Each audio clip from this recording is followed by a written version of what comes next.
पुरा विश्व सृजाम सत्रे समेता परमर्षया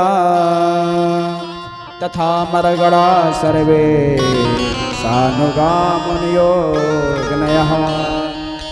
की बात है उस समय की है जब दक्ष को प्रजापति का पद मिला। जब किसी को पद मिलता है ना तो उसको अभिमान अपने आप आ ही जाता है। बढ़े अधिकार दक्ष जब पाया,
संसार में कोई ऐसा व्यक्ति ही नहीं है महाराज कि जो पद पाए और उसको अभिमान ना आए। ये पद पाया और अभिमान आ गया। यौवनम धन संपत्ति प्रभुत्वम अविवेकता।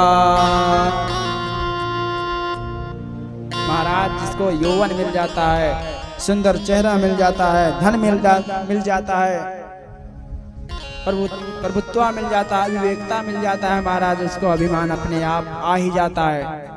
जैसे आप ऊंट पर बैठ जाओ और जब ऊंट चले तो कोई कह दे भैया हिलना मत, लेकिन जब ऊंट चलेगा ना तो अपने आप हिलना हो जाएगा। वैसे ही पद मिला, अभिमान हो गया। और आज अभिमान के कारण ये स्वागत समारोह बैठाया। इसके स्वागत के लिए बड़े बड़े ऋषि मुनि आने लगे, यहाँ तक कि ब्रह्मा विष्णु महेश भी आ गए स्वागत के लिए। पूरा मंडप खचाखच भरा हुआ है, सारे व्यक्ति बैठे हुए हैं। इतने में दक्ष प्रजापति पधारे उस सभा में, और जैसे ही दक्ष प्रजापति पैर रखे उस सभा में, सभी सारे देवता उठ करके, ऋषि मुनि उठ करके प्रणाम करने लगे। आप तो ये बड़ा प्रसन्न हुआ, बताओ सब हमें प्रणाम कर रहे हैं, चारों तरफ देख रहा है, सब खड़े होकर के प्रणाम कर रहे हैं। लेकिन जो अभिमानी व्यक्ति होता है ना, वो चारों तरफ पहले यही देखता है कौन हमें नहीं प्रणाम कर रहा है। तो दूर से देखा तो भोले बाबा, विष्णु भगवान और ब्रह्मा जी तीनों बैठे हुए हैं पीछे, वो प्रणाम ही नहीं किए। पहले नजर गया सबसे पहले ब्रह्मा जी के ऊपर। तो ब्रह्मा जी क्या है? दक्ष प्रजापति के पिताजी। तो दक्ष प्रजापति मन में विचार कर रहा है, बेटा चाहे कितना बड़ा हो जाए, पिता पिता ही होता है। क्या कोई संसार में ऐसा पिता होगा कि बेटा डीएम बना हुआ है तो वहां पहुंचने के बाद पिता ही खड़ा हो जाए? ऐसा तो होता नहीं। इसलिए चलो ठीक है, मेरे पिताजी नहीं खड़े हुए, कोई बात नहीं। दूसरा नजर गया भैया विष्णु भगवान के ऊपर, तब भी क्रोध नहीं आया कि चलो ठीक, कोई बात नहीं, हमारे दादाजी हैं नहीं खड़े हुए, कोई बात नहीं। लेकिन जब नजर गया भोले बाबा के ऊपर तो कहा, अरे ये तो मेरा दामाद है। दामाद तो पुत्र जैसा होता है, इसका कर्तव्य है कि खड़ा होकर के प्रणाम करे। अरे खड़े होने की बात छोड़ो, ये तो मुंह से भी नहीं प्रणाम कर रहा है। क्रोध से लाल हो गए और जोर जोर से कहने लगे, भाइयों मेरी बात जो ध्यान से सुनो तुम, मैं लोग हित के लिए बता रहा हूं आपको, शिष्टाचार की बात कर रहा हूं। यदि कोई भी सभा में निर्लज्ज व्यक्ति आ जाए तो सभा का पूरा मिटिया मेट कर देता है। अब चारों तरफ सब देख रहे हैं कौन ऐसा निर्लज्ज व्यक्ति आ गया है सभा में कि पूरा सभा खराब हो जा रहा है। चारों तरफ ऐसे ऐसे देख रहे हैं तो कह रहे हैं, भैया ये इधर उधर क्या देख रहा है, ये सामने नहीं दिख रहे हैं, ये भोले बाबा ये दिखने में तो लगते हैं कि सबसे योग्य हैं, लेकिन इनका देखिए शरीर कैसा है, भस्म लपेटे रहते हैं, अशुभ भेष है इनका। नाम तो है शिव लेकिन भेष एकदम अशुभ है। बताओ हमारा दामाद है ये तो एक लोग वहीं पर सभा में बैठे थे, कान में आकर के कहने लगे, भैया ये बताओ इस सभा में क्यों गाली दे रहे हो, तुम्हें तो विवाह किए थे इनके साथ। और जोर से चिल्लाने लगा, मैं विवाह किया था, मैंने तो मना कर दिया था, लेकिन ये मेरे जो पिताजी है ना ब्रह्मा जी, इन्हीं की वजह से मैंने इस मरकट लोचन के साथ अपनी मृगनयनी बेटी का विवाह कर दिया। मैं कभी ना करता इसके साथ, लेकिन मेरे पिताजी गलती है।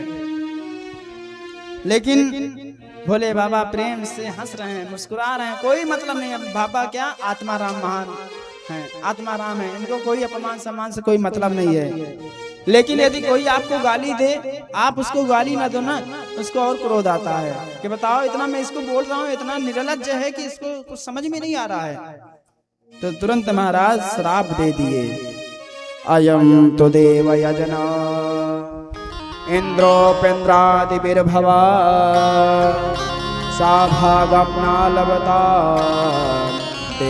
देवगणाधमा, कि आज के बाद इस देवगण धन शिव को देवताओं के साथ भाग नहीं मिलेगा। कोई भी यज्ञ होगा तो उसमें इसका भाग नहीं मिलेगा। और जैसे ही महाराज ये श्राप दे दिया, तुरंत नंदी बाबा वहीं पर बैठे थे, खड़े हो गए। कहा, अरे जब से ये आया है बकरे की तरह बरबर बरबर कर रहा है, क्या कह रहा है ये दक्ष, तू मेरे भोले बाबा को श्राप दे रहा है, जा मैं तुझे श्राप देता हूँ, तुझे शीघ्र ही बकरे का मुख लग जाए। अब श्रापा श्रापी होने लगा। इतने में दक्ष प्रजापति के यज्ञाचार्य थे भृगु जी खड़े हो गए। कहा, अरे नंदी, जब दो लोग आपस में बात कर रहे हैं तो तुम क्यों बोल रहे बीच में, जा मैं भी आज तुझे श्राप देता हूँ, जितने भी आए हो तुम सब लोग गण लोग आए हो ना, सब पाखंडी बन जाओ, ऐसे वैसे पागलों की तरह डोलते रहो। कहा, अरे ब्राह्मण देवता, तुम मुझे श्राप दे रहे हो, तुम दक्ष का पक्ष लेकर के खड़े हो गए हो, चलो तेरे जैसे चाटुकार ब्राह्मण को मैं भी श्राप देता हूँ कि आज के बाद तुम्हारी जो भी विद्या है ना, सिर्फ पेट भरने तक ही सीमित रहे। बोल भक्त वत्सल भगवान की जय हो। तुम्हारी विद्या सिर्फ पेट भरने तक सीमित रहे। सर्व विद्या दुजावृत्ते धृत विद्या तपोव्रतः वित्रदेहेन्द्रिया रामा याचका विचरन्ति हो। और पागलों की तरह तुम डोलते रहो इधर उधर बस सिर्फ। अब देखा भगवान ने चारों तरफ श्रापा श्रापी हो रहा है, भगवान का मन थोड़ा सा खिन्न हो गया कि बताओ हमारी वजह से ये हो रहा है। तो अपने गणों को समझाया और समझा करके अपने कैलाश लेकर के आए। आ गए शौख के आखिरी मोड़ पर, राह के बीच ख्वाब देखते देखते मंजिल एक दिन मिल ही जाएंगे, उनके नक्शे कदम देखते देखते। बाबा तो आत्मा राम हैं, सब अपराध को भूल गए। इधर जैसे कैलाश है, तुरंत नंदी को चिल्लाने लगे, क्यों नंदी भाई, जब हमारा और पिताजी का झगड़ा हो रहा था, गाली गुप्ता हो रहा था, तो तुम क्यों बीच में बोले भाई। कहा, प्रभु क्या करें, आपका अपमान हमसे सहा नहीं गया। तो भगवान समझा रहे, देखो नंदी बाबा, विवाह के समय हमें सालियों ने गाली नहीं दिया था, इसलिए अब हमारे ससुर जी गाली दे रहे थे, इसमें कौन सी दिक्कत है, देने देते। कहा, नहीं प्रभु, आपका अपराध मैं सह नहीं सकता, क्या करूं। भगवान बोले तुम ही नहीं, मैं भी नहीं सह सकता था, लेकिन उस समय क्या किया, क्या कर सकता था मैं? उस समय स्थान की प्रधानता थी, मैं दक्ष की नहीं उसके स्थान की प्रधानता कर रहा था, क्योंकि इंसान की प्रधानता नहीं होती है, उसके स्थान की प्रधानता होती है। स्थानम प्रधानम न बलम प्रधानम, स्थाने स्थिता न पुरुषोऽपि धीरा। भगवान सब कुछ भूल गए, कोनो को जितना भी अपराध किए थे सबको भुला दिए, लेकिन दक्ष प्रजापति क्या कर रहा है? अभी भी क्रोध में बैठा हुआ है, द्वेष कर रहा है भोले बाबा से। भगवान का अपराध करने के लिए बहुत सा सारा यज्ञ किया, लेकिन किसी से काम नहीं चला। तो आज बृहस्पति सब नाम का एक यज्ञ किया कनखल में, उसमें बड़े बड़े ऋषियों को निमंत्रण दिया, यहाँ तक कि अपनी सारी बेटियों को निमंत्रण दिया, लेकिन भोले बाबा से द्वेष रखने के कारण सती को निमंत्रण नहीं दिया। आज सभी देवी देवता कनखल की ओर जाने लगे यज्ञ करने के लिए। अब सभी देवियों को पता चल गया माता सती को निमंत्रण नहीं मिला है, तो आज देवियां क्या कर रही हैं? अभी तक रथ उनका जा रहा था बगल से, अब रथ जाने लगा कैलाश के ऊपर से। इतना ही नहीं, संगीत भी गाना चालू कर दिए, अपना पायल बजा रही हैं। सुर सुंदरी करहि कल ज्ञाना, सुर सुंदरी करहि के गाना, सुर सुंदरी करहि कल गाना, सुर सुंदरी करहि कल गाना। श्रवण सुनत छोटहि मोन ध्याना, श्रवण सुनत छोटहि मोन ध्याना।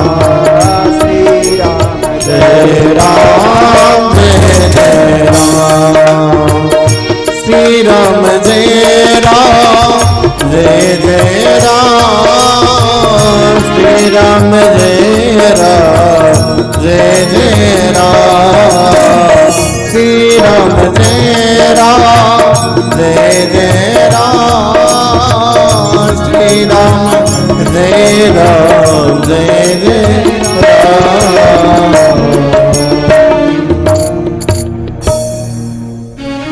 चाहते तो आराम से जा सकते थे, लेकिन उनको पता चल गया कि इनको निमंत्रण नहीं मिला है, जलाएं कैसे? आज पड़ोसी क्या करता है? जलाने के लिए कुछ ना कुछ करता रहता है ना, कि कैसे भी हो लड़ाई झगड़ा हो जाए।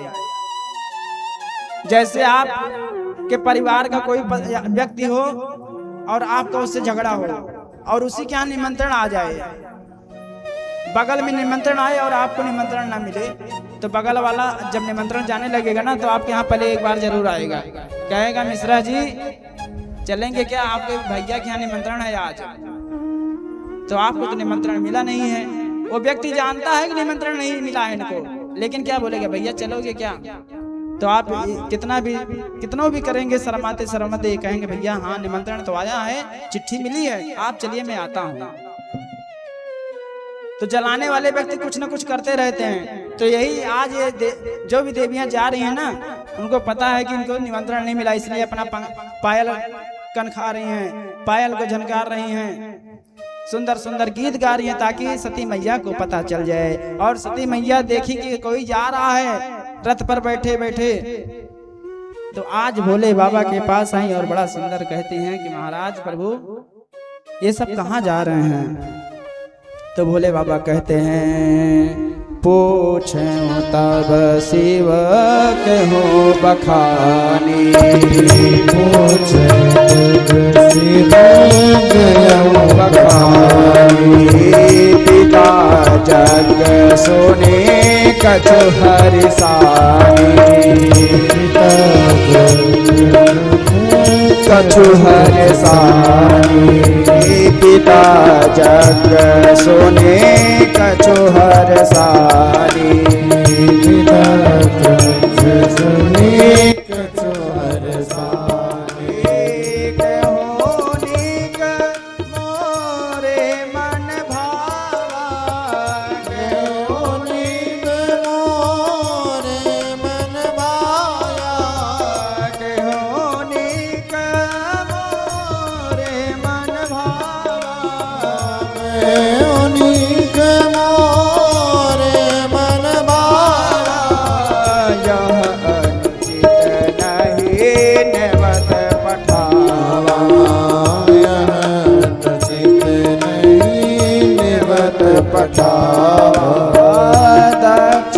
सकल निज सुता बुलाए, दक्ष सकल निज सुता बुलाए, हमरे बेरो तुम्हें बिसराई, हमरे बेरो तुम्हें बिसराई, हमरे बेरो तुम्हें बिसराई, हमरे बेरो तुम्हें बिसराई। भोले बाबा से पूछते हैं प्रभु ये कहाँ जा रहे हैं सब?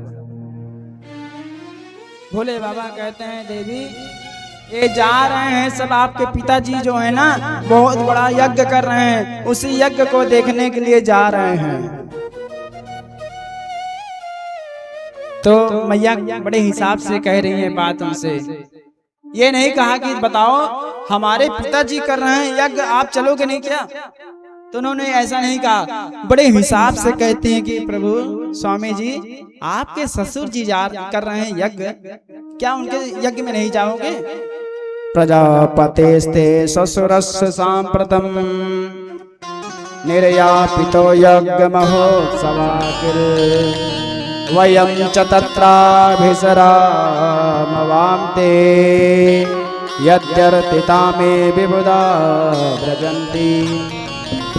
आजकल की माताएं क्या कहती हैं कि हमारे यहाँ यज्ञ हो रहा है, चलोगे नहीं? मेरे पिताजी कर रहे हैं, मेरे पिताजी। लेकिन सती मैया से सीखना चाहिए, इन्होंने अपना अपना नहीं कहा, मेरा मेरा नहीं कहा, इन्होंने कहा आपके पिताजी, आपके ससुर जी। बड़े हिसाब से कह रहे हैं। तो वही भोले बाबा कह रहे हैं, कहू नीक मोरे मन भावा या अनुचित नहीं नेवत पठावा, कि क्या देवी कोई निमंत्रण आया है आपके पिताजी के यहाँ से? तो मैया कहने लगी कि प्रभु क्या बताएं, निमंत्रण तो हमारे पिताजी जरूर भेजे होंगे, लेकिन आप ऐसे जंगल में रहते हो, डाकिया रास्ता ही भूल गया होगा, मुझे लेकिन विश्वास है कि निमंत्रण आया हुआ है। भोले बाबा कहते हैं नहीं देवी निमंत्रण नहीं आया है, मुझे पूर्ण रूप से विश्वास है। कहा नहीं, ऐसा हो ही नहीं सकता हमारे पिताजी मुझे भूल जाएं। कहा नहीं देवी जी, मैं एक बात छुपाया आपसे, बताना तो बहुत दिन से चाह रहा था, बता दूं लेकिन बता नहीं पा रहा था, लेकिन आज बिना बताए रहा भी नहीं जा रहा है। आजकल क्या होता है, विवाह जब बच्चों की होती है, खिचड़ी पर बैठे रहते हैं, कोई गड़बड़ हो जाए, ससुर कोई गड़बड़ कर दे तो तुरंत फोन से कहते हैं देखिए देवी जी तुम्हारे पिताजी ने आज हमारा अपमान किया है, ये फोन से कहने लगते हैं, बताने लगते हैं ना। लेकिन भोले बाबा आज तक छुपाए रहे, अपनी धर्म पत्नी सती से बताया नहीं कि आपके पिताजी मेरा अपमान किया था। आज वही बता रहे हैं कि देवी जी थोड़ा सा जो मैंने छुपाया तो इसको आज सुन लीजिए आप। ब्रह्म सभा हम सन दुख माना, तेहि ते अजो करहि अपमाना। कि ब्रह्म सभा में सब लोग देवी देवता आए थे, राजा दक्ष प्रजापति भी आए थे, सब खड़े होकर के उनको प्रणाम किए, लेकिन मैंने उनको प्रणाम नहीं किया था, इसी कारण वो आज मुझसे द्वेष करते हैं। तो मैया कहती हैं प्रभु ये तो आप गलती किए हैं, आपका कर्तव्य था खड़े हो जाते प्रणाम कर लेते तो तुम्हारा क्या बिगड़ जाता।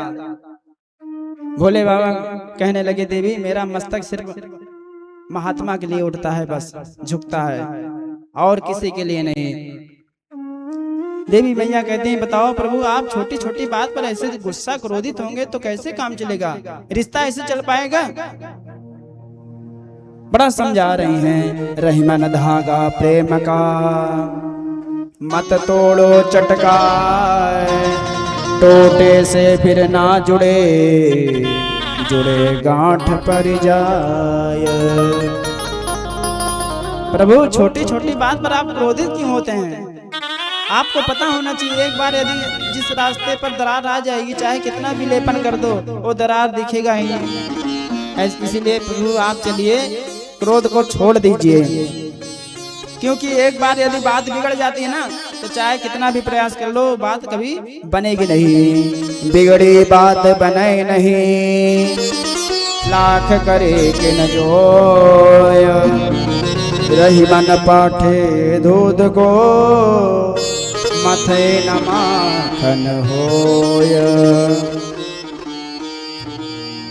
भोले बाबा कहते हैं बात देवी तुम ठीक करी हो, मेरा भी मन है चलने का, लेकिन जाओगे चलोगी साथ में वहां ना तो वहां सम्मान नहीं, वहां अपमान मिलेगा, वो भी अपमान सज्जनों का।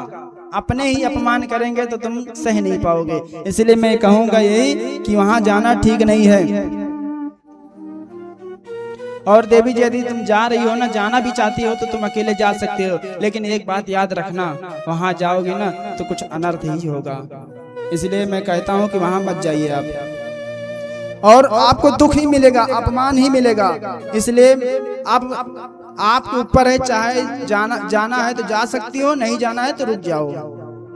लेकिन मैया जो है अपने पिताजी से मिलने के लिए, अपने माता से मिलने के इतना कौतूहल हो गई है महाराज, इतना प्रेम है कि भोले बाबा की एक भी बात नहीं मानी और पिताजी के भवन की ओर चल दी महाराज।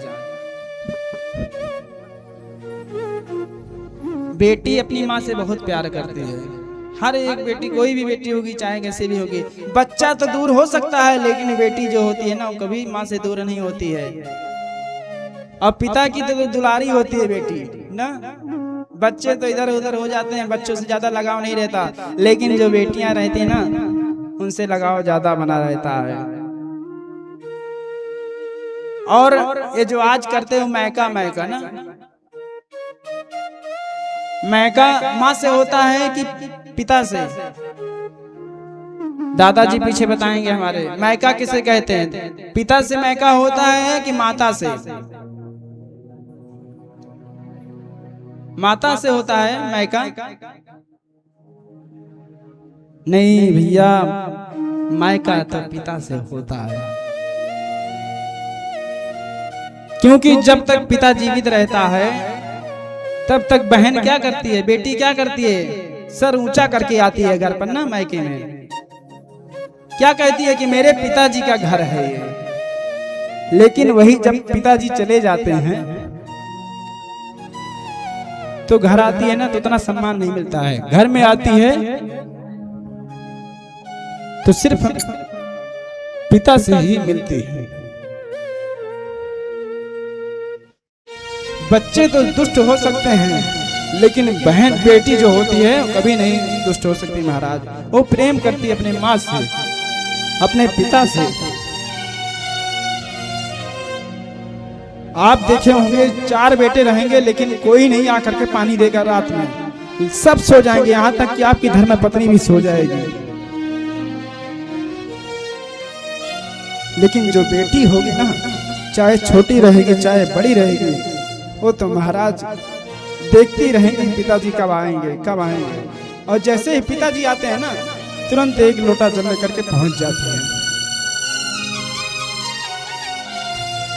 और इतना ही नहीं, जब पिताजी 4 रोटी रोज खाते थे और आज रात्रि के दिन आए, रात्रि में आए, आज 3 ही रोटी खा लिए, तो अपनी माँ से कहते हैं माँ पिताजी तो रोज 4 रोटी खाते थे, आज 3 ही रोटी खाए हैं, क्या बात है?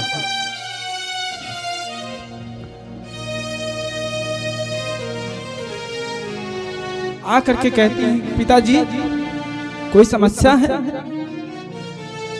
सर दुख रहा है, पैर दुख रहे हैं क्या? हाल चाल बेटी ही लेती है महाराज। जब तक मायका में पिता जीवित रहते हैं तब तक सर उठा करके बेटी आती है, लेकिन जब वही पिताजी देह को त्याग देते हैं ना, तो जब वो बेटी आती है ना तो पछाड़ खा करके रोने लगते हैं कि अब मेरा मैका नहीं रहा, अभी तक तो मैका था लेकिन अब मैका नहीं रहा महाराज। जब कन्या का विवाह होता है देखते हैं आप, पिता के पास कुछ नहीं रहता, 1 पैसा नहीं रहता, जेब खाली रहते हैं। लेकिन विवाह का समय आने एकदम जब नजदीक हो जाता है ना तो गोरे गोरे नोट जेब में भरे रहते हैं, पिता के पास पैसा खूब आ जाता है। जब तक बेटी रहती है साक्षात लक्ष्मी घर में रहती है, लेकिन जब बेटी का विदाई हो जाता है तो सब कुछ जेब जो भरा था ना वो खाली हो जाता है, पूरा का पूरा खाली। जीवन में पिता सिर्फ 3 बार रोते हैं, बस 3 बार सिर्फ रोते हैं। पहली बार पिता कब रोता है? जब बेटी का जन्म पत्रिका लिखी जाती है। दूसरी बार जब लग्न पत्रिका लिखी जाती है। अभी तक तो पिता को लगता था कि मेरी बेटी है, ये मेरे साथ हमेशा रहेगी, इसका कभी विदाई नहीं होगा। लेकिन विवाह के समय समझ जाता है कि अभी मेरा अधिकार इस पर नहीं है।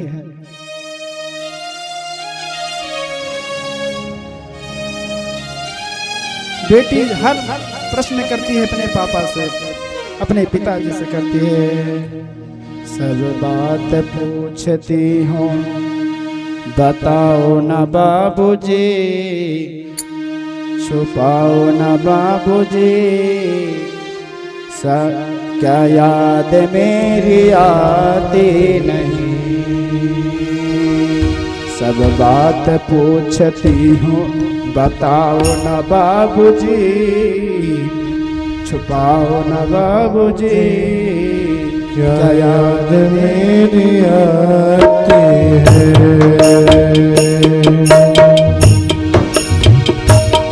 सब बात पूछते बताओ ना बाबूजी, बताओ ना बाबूजी, क्या याद मेरी आती है।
घर में मातम सचा गया, पैदा हुए घर में मातम सचा गया।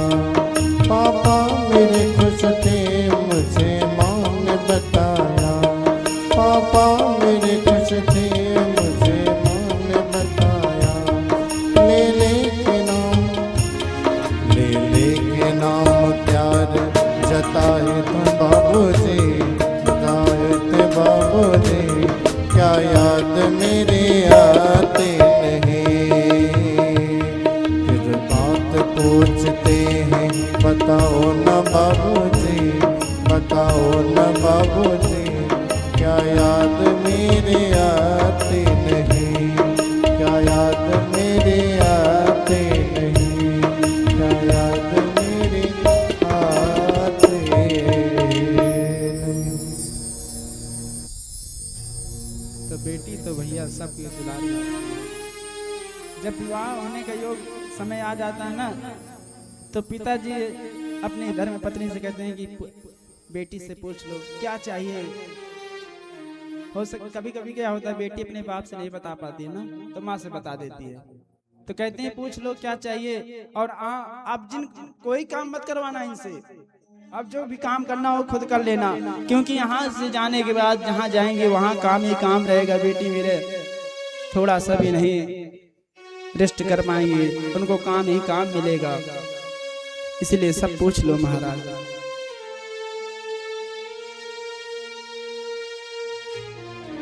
जो प्रेम बेटी कर सकती है महाराज, जो बेटा कभी नहीं कर सकता। बेटा क्या होता है, जब बड़ा होता है महाराज पिता को ही घर से बाहर निकाल देता है, लेकिन बेटी सहारा बन जाती है। लेकिन आजकल की ऐसी बेटियां हैं महाराज, आजकल हम सब क्या चाहते हैं, जब पंडित जी आते हैं तो उनसे कहते हैं, आप सब क्या कहते हैं कि पंडित जी थोड़ा सा देखिए कि हमें हमारे यहाँ ऐसे बहू आए जो हमारी सबकी सेवा करे। हाँ, और कहते हैं कि पंडित जी हमारे बेटी के लिए थोड़ा सा कोई वर देखिए, कोई घर देखिए जहाँ पर मेरी बेटी जाए और रानी बन करके रहे। मतलब अपनी बेटी के लिए रानी बना करके रखने के लिए सोच रही हो आप, और दूसरे की बेटी को बुलाती हो तो कहती हो कि सेवा करे। अरे ऐसा मत करिए भैया। और आज देखिए सती मैया अपने पिताजी से मिलने के लिए यज्ञ की ओर चली गई। पिता भवन जब गई भवानी, पिता भवन जब गई भवानी, पिता भवन जब गई भवानी, पिता भवन जब गई भवानी, पिता भवन जब गई भवानी, दक्षता से कहो न गानी, पिता भवन जब गई भवानी, पिता भवन जब गई भवानी, दक्षता से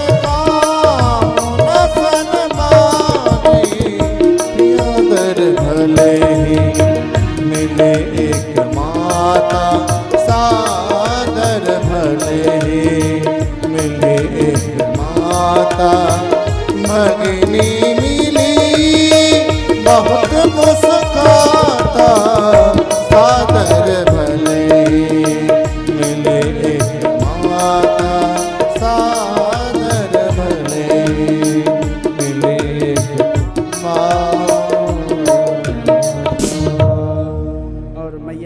पिताजी की भवन की ओर चल दी। बोले बाबा देखिए देवी जी आ रही हैं, तो अपने गढ़ों को भेज दिया कि जाओ लेकर के जाओ। मैया आती हैं यज्ञ की ओर, किसी से कोई बात ही नहीं करती, सीधा यज्ञ की ओर जाती हैं। सबको प्रसन्नता होती है, माँ को भी प्रसन्न हो गई। माँ भी कि मेरे हमारी बेटी आई हुई है। बहन भी मिली, आराम अच्छे से प्रेम से मिली, लेकिन किसी से बात नहीं की, सीधा यज्ञ की ओर पहुंची। दुख कब हुआ? जब उन्होंने देखा सबका भाग है, लेकिन हमारे स्वामी जी का भाग कहीं नहीं दिख रहा है। कतहु न देख शंभु कर भागा। और जैसे ही भोले बाबा का भाग नहीं दिखाई दिया, तुरंत भोले बाबा के वचनों को याद करने लगे कि भोले बाबा जो कह रहे थे सब सच ही कह रहे थे, यहाँ तो अपमान हो रहा था। तुरंत कहने लगे कि देखो ऐसे दयालु परम दयालु शिव, इनसे आप सब द्वेष रखे, इनका आप सबने अपमान किया, तो आज सब सुन लो। जो जो भी हमारे भोले बाबा का अपमान किया है, उनको शीघ्र ही फल इसका मिलेगा। और रही बात इस दुष्ट दक्ष की, इसने मेरे स्वामी का अपमान किया है, तो मैं अब चाहती हूँ कि मैं जब यहाँ से जाऊं भोले बाबा के पास, तो भोले बाबा कहीं ये ना कहें कि आओ दक्ष कुमारी तुम्हारा स्वागत है। तो ऐसे दुष्ट के साथ मेरा नाम जुड़े, इसलिए मैं अपने देह को त्याग दूंगी अब। और आज मैया अपने योगा अग्नि के द्वारा अग्नि को प्रकट किया और उसने देह को भस्म कर लिया। बोल सती मैया की जय। हाहाकार मचने लगा महाराज। ऋषिगण जितने भी गण आए थे भोले बाबा के, सब लड़ने लगे, युद्ध होने लगा। भृगु जी महाराज मंत्रों का उच्चारण करते हुए आहुति दिए। इतने में ढेर देवता प्रकट हो गए, काफी देवता आ गए, दैत्य भी आ गए और गणों को मार मार कर भगा दिया। इधर नारद जी सबसे पहले आ गए भोले बाबा से, कहते हैं प्रभु आपको कुछ पता है? आप तो हमेशा समाधि लगाए बैठे रहते हो, क्या हुआ? नारद जी कहते हैं आप तो यहाँ बैठे, वहां सती गई थी यज्ञ देखने के लिए, लेकिन वहां एक ऐसा आश्चर्य हुआ, पिताजी पीछे से धक्का दे दिया और मैया उसी अग्नि कुंड में गिर गई और भस्म हो गई। और इतना क्रोध हो गए भोले बाबा कि अपने बालों को उखाड़ करके जमीन पर पटक दिया और वीरभद्र भगवान प्रकट हो गए। बोले वीरभद्र भगवान की जय। और वीरभद्र जी आए, दक्ष का भी सर काट दिया, जितने भी दैत्य थे वहां पर सबको, जितने भी देवता थे सबको मार दिए महाराज, सबका गला काट दिए। बोल भक्त वत्सल भगवान की जय हो। और इधर कैलाश चले आए सभी लोग। इधर सारे देवता जितने थे अंग भंग हो गए थे। सारे देवता ब्रह्मा जी के पास गए, बोले प्रभु गलती हो गई है, मेरा अंग को समेट करके आप अंग को जो विहीन है इनको लगा दीजिए अंग। कहा भैया इसमें मैं अब कुछ नहीं कर सकता, जो अंग आपका काटा है उन्हीं के पास चलिए, वही आपका कल्याण करेंगे। बोले बाबा इतना सब डरे हुए थे कि कोई आना ही नहीं चाह रहा था। ब्रह्मा जी बोले मेरे साथ चलो, कुछ नहीं होगा, चलो वो तो ऑर्डर दानी है। तो आज सारे देवता को लेकर के आए भोले बाबा के पास और भोले बाबा से बड़ी सुंदर स्तुति करते हैं, भोले बाबा को मनाते हैं। कर्पूर गौरम करुणावतारम, कर्पूर गौरम करुणावतारम,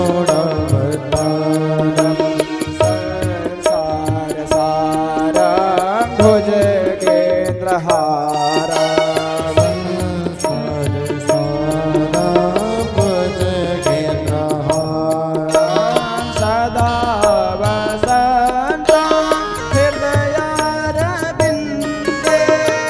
सदा वसन्तम हृदयारविन्दे,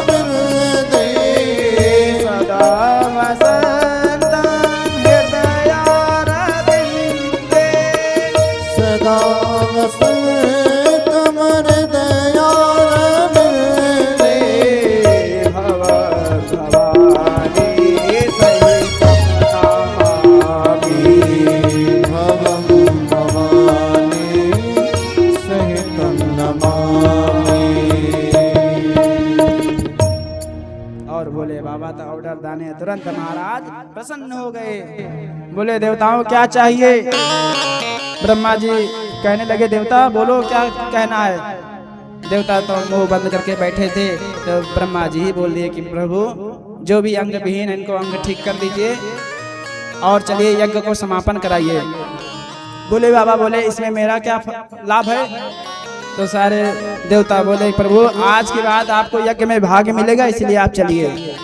तो ऐसा कह करके भगवान समझ गए भैया जहाँ कुछ नहीं वहाँ थोड़ा ही सही चलिए, और भोले बाबा को लेकर के आए और जितने भी अंग विहीन थे सबको अंग ठीक किया। और इधर धड़ पड़ा हुआ था, सर गायब है दक्ष का। बोले ये कौन है?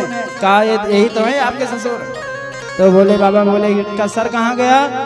तो एक ने कहा भैया इनका सर तो अग्नि में स्वाहा हो गया, अब क्या किया जाए? भोले बाबा बोले जाओ यहीं कुछ पकड़ के ले जाओ। तो गड़ गए, क्या पकड़े?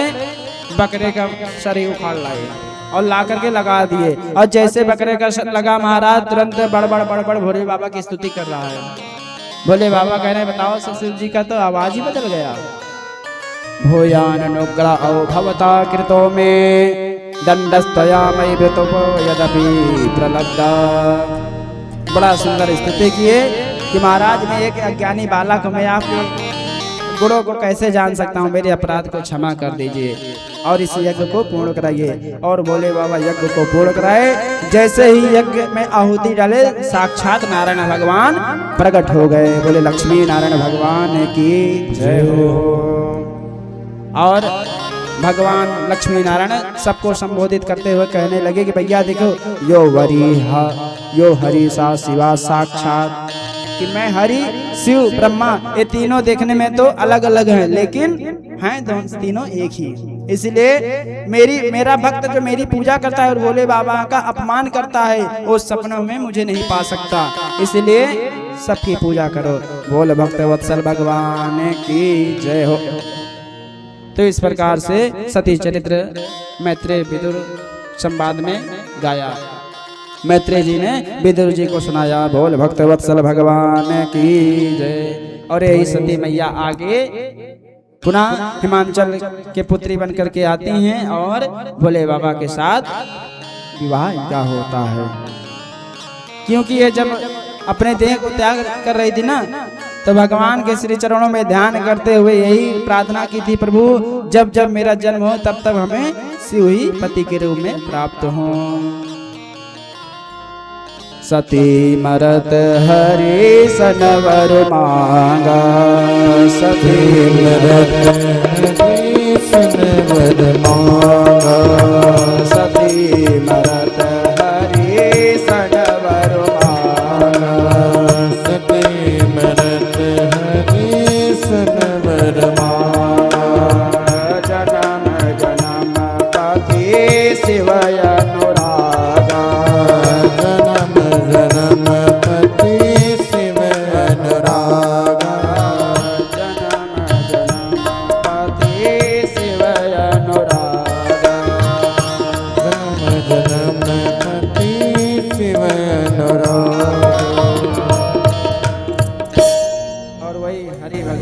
प्रसन्न हो गए, उनको पुनः पार्वती रूप में आए हैं और भोले बाबा के साथ इनका विवाह होता है।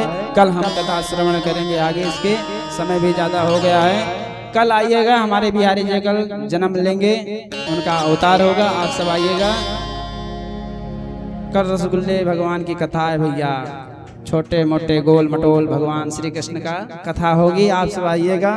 थोड़ा सा समय से आइएगा क्योंकि बहुत लंबी कथा है कल भैया, और कल धीरे धीरे कथा नहीं, जल्दी जल्दी कथा होगी तभी हम पहुंचेंगे, क्योंकि अभी तो हम तीसरे स्कंद में ही बैठे हुए हैं, चौथा स्कंद पहुंचा हुआ, अभी तो पहुंचना है 10 स्कंद में पहुंचना है। तो इसीलिए सब लोग प्रेम से आइएगा और बधाई लेकर के आइएगा, खाली हाथ मत आइएगा, बिना बधाई का काम नहीं चलेगा। गोविंद जी आ रहे हैं। आप इंसान जब पैदा होता है तो उसके बधाई के लिए क्या क्या बिस्किट नमकीन पैसा इत्यादि लुटाते हो ना, लेकिन कल तो साक्षात परमात्मा आ रहे हैं तो उनके लिए स्पेशल कुछ लेकर के आइएगा। बोल भक्त वत्सल भगवान की जय, बोले श्रीमद् भागवत महापुराण की, बोले सुखदेव भगवान की, बोल भक्त वत्सल भगवान की, बोले घुष्मेश्वर महादेव की, बोले इन्हान मैया की जय। सभी लोग खड़े हो जाएं और भगवान की अमृतमयी कथाओं का आरती करिए।